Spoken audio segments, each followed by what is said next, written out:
Je le dis souvent, 100% des propriétaires qui ont des problèmes avec les voyageurs sont des propriétaires qui n'ont pas sécurisé leur process de réservation. Qu'est-ce que c'est que sécuriser un process de réservation? Je vais te montrer en détail comment je mets en place le formulaire de check-in dans la messagerie voyageur de manière automatisée, comment je mets en place également le lien pour que le voyageur puisse déposer son empreinte bancaire de manière sécurisée afin que je puisse tout simplement intervenir sur le dépôt de garantie en 3 clics, allez, 2 clics et demi, pour pouvoir saisir sur la caution si cela est nécessaire. Alors, grâce à ce process, l'avantage, c'est que je n'ai jamais de problème, quasiment jamais de problème. Parfois, allez, un logement laissé un peu plus sale que pour les autres séjours, mais c'est tout. Je n'ai jamais eu de grosses catastrophes dans mes logements et croyez-moi que des logements j'en gère pour le compte de mes clients propriétaires en conciergerie, qu'elle soit digitale ou non. Et voilà, le simple fait de mettre en place ces procédures de sécurité vont simplement vous faciliter la vie dans votre activité en location courte durée. Petit exemple, je prends la réservation pour l'hébergement Mon Amour à Paris dans le 9e arrondissement. Qu'est-ce qui se passe au moment de la confirmation de réservation du voyageur? Le voyageur reçoit un message où je lui demande dans un premier temps après, bien entendu, l'avoir remercié pour sa réservation, je lui envoie un formulaire de bienvenue qui va lui permettre de noter les informations éventuelles s'il a peut-être besoin d'avoir un équipement bébé, d'avoir peut-être aussi des couchages séparés. Voilà. Il peut en tout cas laisser un commentaire. L'avantage, c'est que ça va s'ajouter directement dans ma réservation dans mon outil, celui que j'utilise qui est Superhôte.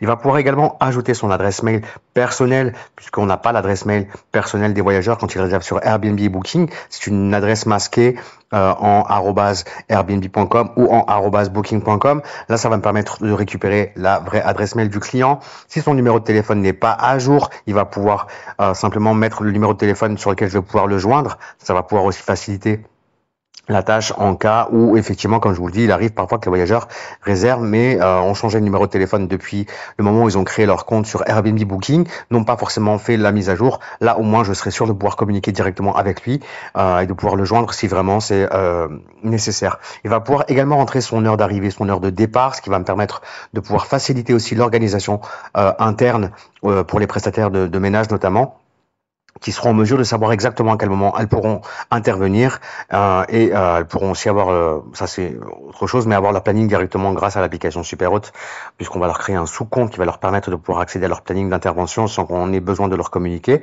Donc ça, c'est le formulaire de bienvenue que je viens de vous présenter. Une fois que le formulaire a été rempli par le voyageur, toutes les informations viennent s'ajouter dans ma réservation dans Superhôte. On voit que le voyageur a stipulé qu'il arrivait à 14h, qu'il allait partir à 11h du matin et on voit aussi qu'il a laissé des notes par rapport à sa réservation. Donc tout ça, ça vient se centraliser directement dans mon outil de communication pour la gestion des locations courte durée pour moi-même et pour mes clients propriétaires.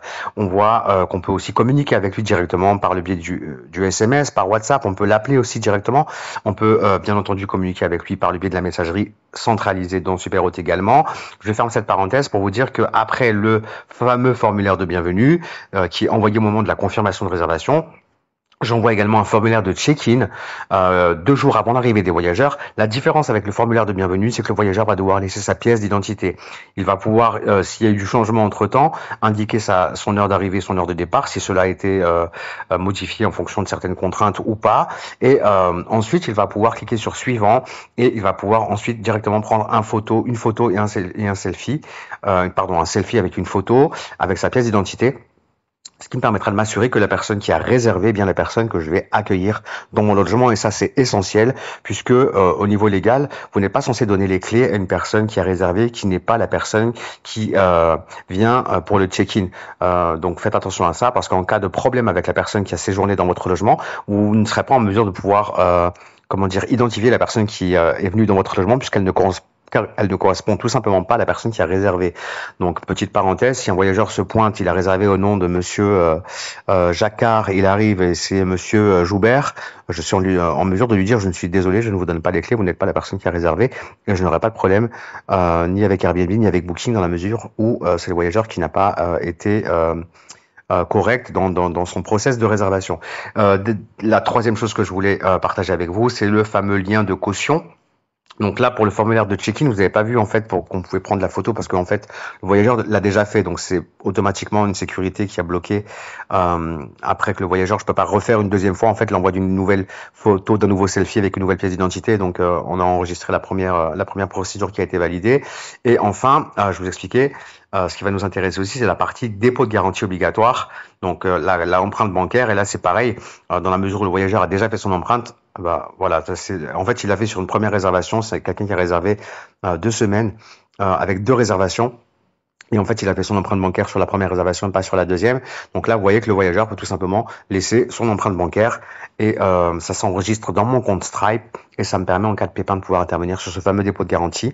Je voulais vous répéter, c'est ce qui est important, que grâce à ces process, ça me permet de n'avoir jamais de problème avec les voyageurs qui réservent aussi bien par le biais de Booking, d'Airbnb ou de la réservation en direct. Donc je vous recommande de mettre ça en place pour vos locations courte durée, pour votre conciergerie, ça va vraiment vous simplifier la vie.